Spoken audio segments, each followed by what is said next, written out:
The version of the TC exported to the USA did have some minor differences. The headlights were slightly smaller and were a sealed beam variety to meet US safety regulations. The twin rear lights were larger for the same reason. The US also demanded turn signals or indicators for local registration. To top it off, the US TCs also featured chrome bumpers as standard.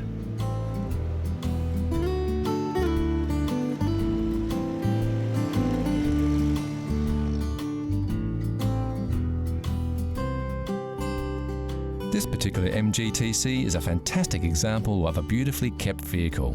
The styling is unmistakable, with the classic wire wheels, synonymous with MGs, featuring the propeller-style knockoff, emblazoned with the MG logo. The organic lines of the rolling fenders that sweep right back to create running boards are in stark contrast to the angular, rigid structural design of the front end and the classic tall grille. Rounded chrome external headlights really accentuate the initial design era of the vehicle. Later models had these incorporated into the fenders for a more modern look.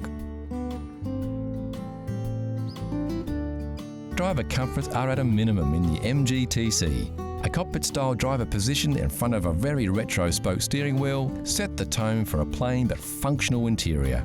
Classic instrumentation spread right across the dashboard, a flat windscreen and suicide doors are all hallmarks of a time long gone.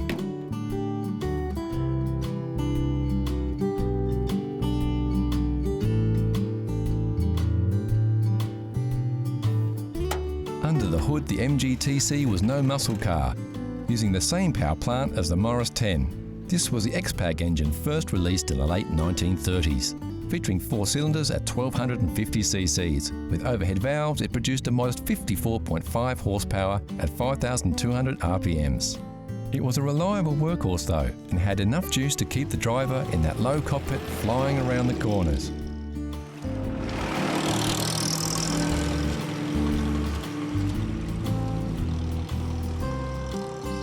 For a classic roadster like this, the hood or ragtop is really just for rainy days, and rumour has it, if you are caught out for a drive in the sun with the roof up, you will get a ribbing from any fellow MGT drivers, and so you should.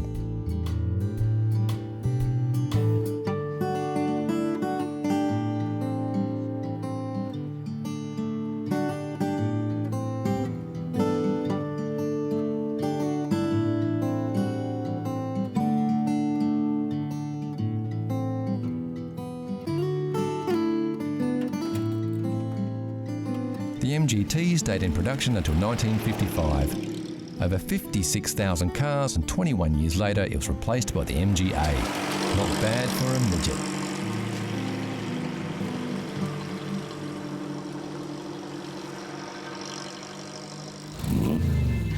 Here's a challenge for all you classic car fans. Know Your Chrome gives you a peek at some close-ups of classic chrome. Look at the shapes. Do you recognise the lines? Can you tell which car sports this shiny styling? It's too early for clues, but we can tell you it's a car, it's a classic, and it's very, very cool. Look closely, and we'll give you more hints later in the show. Next on CC, the Classic Car Show. An exciting way to land yourself a classic car. A great Jag of tomorrow, and our buyer's guide to Porsche.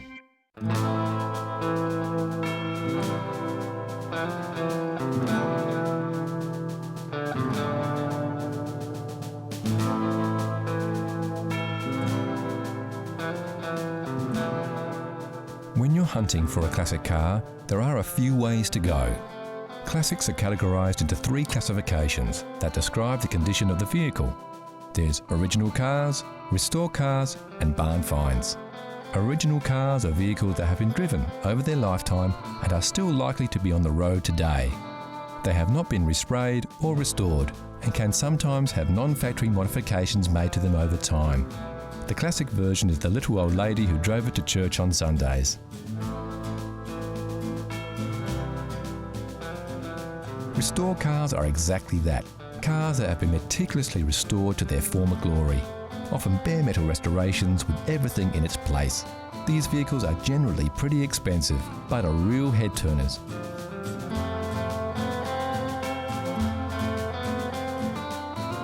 There is, however, a much more exciting way to land yourself a classic car. Much like hunting for treasure, you can keep an eye out when travelling in the country for the elusive barn find. But what is a barn find? A barn find is generally exactly that. It's something that's found in a property or an old barn. Its condition may be good, but in most cases it's generally pretty poor because it's been used and in many cases abused. You have to remember these cars have probably gone through many hands before they've finally ended their days sitting in a barn. The barn find can be an exciting experience. It's not unusual to discover more than one car in a large barn, and sometimes they are in excellent condition. More often than not though, the barn finds are a whole lot of hard work. The general state of a barn find can be not too bad if it's been kept or at least preserved to some extent by sitting in the barn. However, in many cases it may mean that there have been rats inside the car and they've eaten the upholstery, they've laid nests in the upholstery. In some cases other wild animals have got into the car, or in some cases people have taken the doors off and allowed the car to be used as a sort of chook shed or something. So the interior of the car can be in a really, really appalling condition. The exterior of the car might not be too bad, but then again, if it's had years of rust, etc., then it's decayed quite a bit.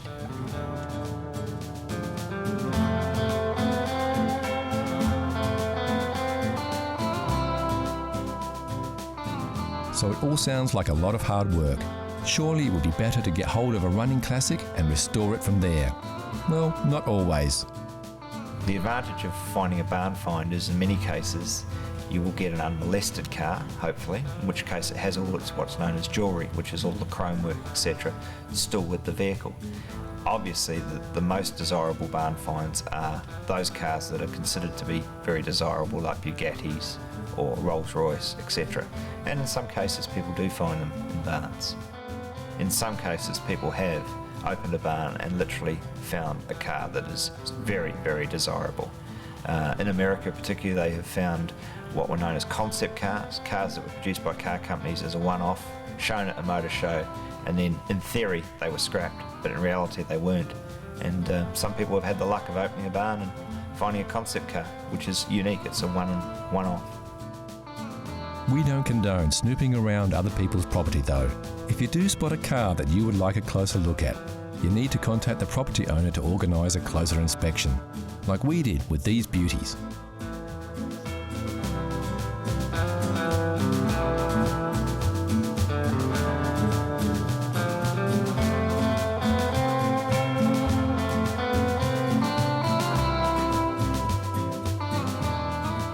Classic car fans will always be searching for those elusive treasure moments, but they don't come along often.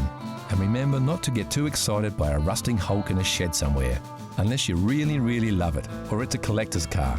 It could be more hassle than it's worth.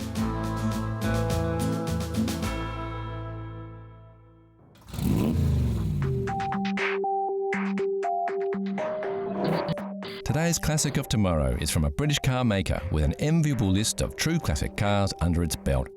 Only a handful of cars are recognisable in an instant, like classic Jaguars, with their sleek lines and bold, distinct styling. As we move through the evolution of any manufacturer, we see a convergence of design ideas. The selection of sports cars on offer was once an eclectic mix of unique cars. Now sometimes it can be hard to tell them apart. This is the Jaguar XKR. In the grand tradition of high-powered performance Jaguars, it's a supercharged 5-litre V8 that packs quite a punch. Designed by Ian Callum, the man behind the styling of the Aston Martin Vantage.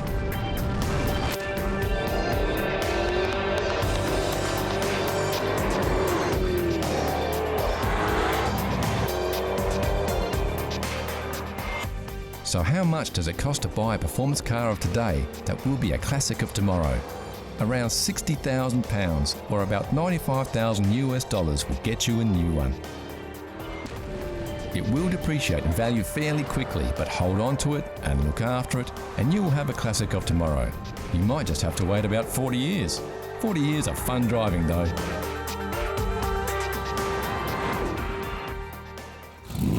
So you've always dreamed of owning a Formula One race car, tearing around the track at 200 miles an hour.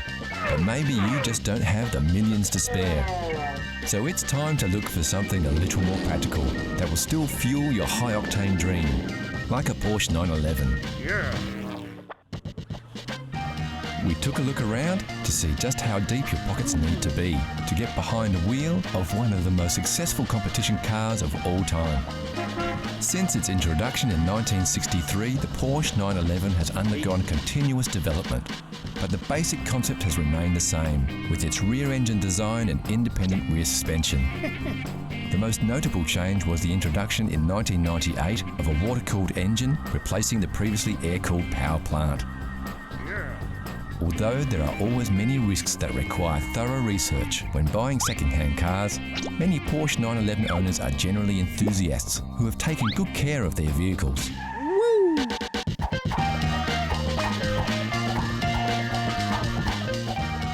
We went shopping for the 1969 model, like this slick black speedster, for around $30,000 or £18,000. Another option was a 1970s 2.2 litre at just under $43,000 or £26,000.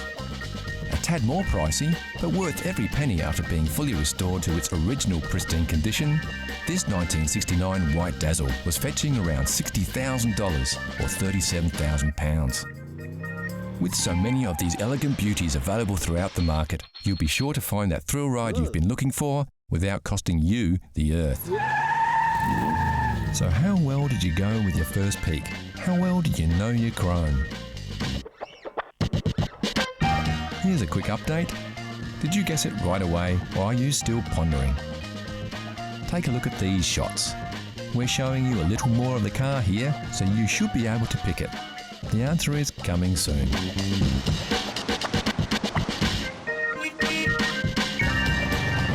Next on CC, Classic Cars, we reveal the Know Your Chrome mystery car and then go for a cruise in some classic American monsters. So how well did you know your chrome? If you said it was a Maserati Merak, you would be right. Introduced in 1972, the V6 Maserati Merak was a cheaper, lighter and less powerful version of the Maserati Bora.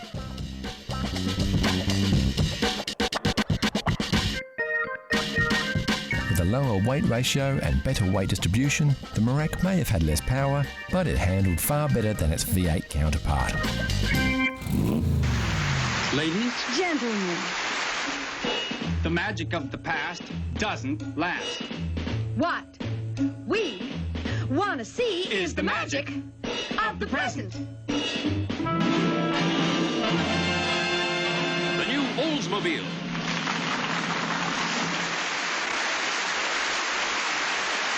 You will be enchanted by its comfort and power. In this car, you feel like everything's coming up roses.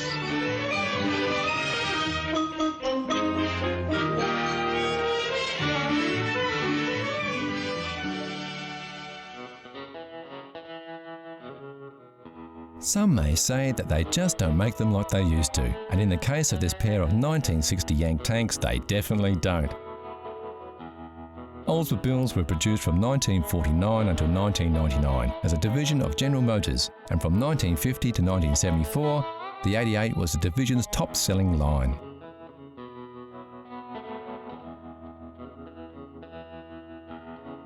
This is Yank 60, a 1960 Oldsmobile Dynamic 88 four-door sedan. It comes with a veranda roof. And this is Tank 60, also a 1960 Oldsmobile Dynamic 88, but this is the sportier two-door coupe. Both Yank and Tank are fourth-generation 88s, and the pride and joy of father and son team, John and Scott Clisby. I've had the Oldsmobile for probably 10 years now. Bought it locally. My father's was actually a 50th birthday present, so he's had his for about 10 years as well. So yeah, it's quite good fun. Almost matching cars, same year, same make, same model. The fourth generation models were completely restyled by General Motors with a longer, lower and wider body, which was promoted as the linear look by the American manufacturer.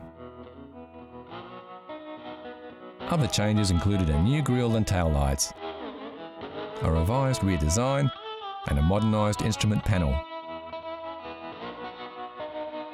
These cars were built for cruising, with a soft suspension and turning circle of a jumbo jet, and a larger-than-life personality.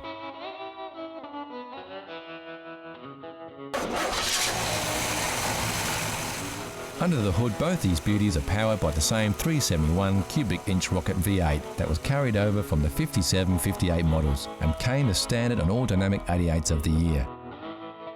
While many cars of the time feature bigger and sharper fins and tons of chrome, the 4th generation 88s featured a more subdued look with subtle oval fins and much less chrome.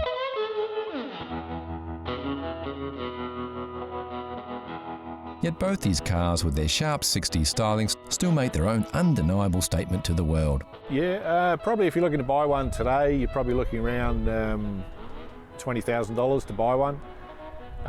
As far as worldwide production figures, I think they only made around the 50,000-60,000 for the year. So again, it's not a huge volume, but yeah, a few of them have still survived and a few are still going.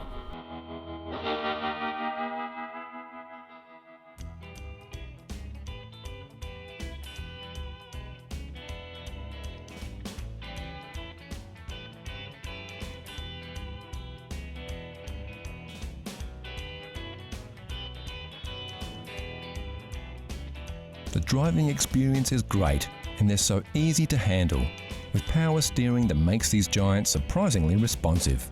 They're also very comfortable, with a 6-way power seat that adjusts your driving position backwards, forwards, up or down, a feature not fitted as standard on many modern cars. For a 1960 car, it's got power seats. It's a pillarless car, which means you can wind down the windows and have no door pillars. They come with an electronic eye, which is a headlight sensor gadget, gizmo from the 60s. And yeah, it's a large V8, automatic, very comfy to ride around in, very drivable car.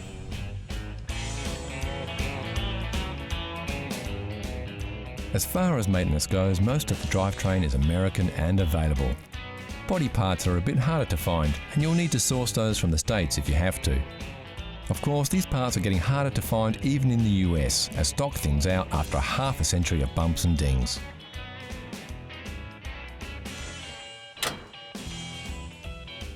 General tuning and maintenance is pretty straightforward though, and you should be able to get most components over the internet or even locally.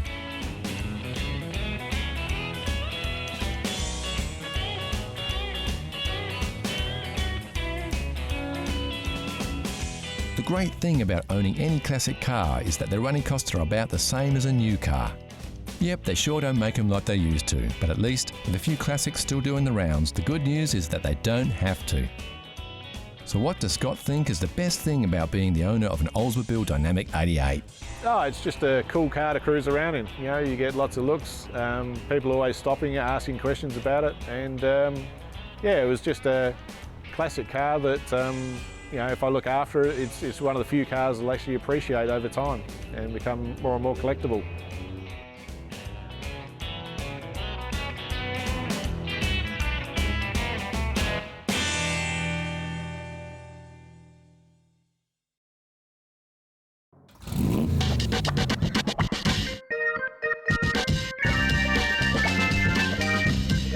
Classic cars are everywhere, from the much-loved runabout to the rare and valuable collector's items.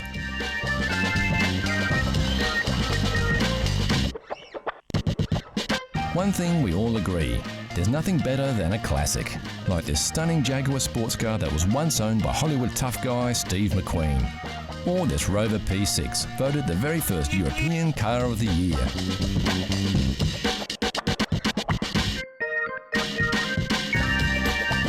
Of course, you don't have to be rich to drive a classic. You just have to love classic cars.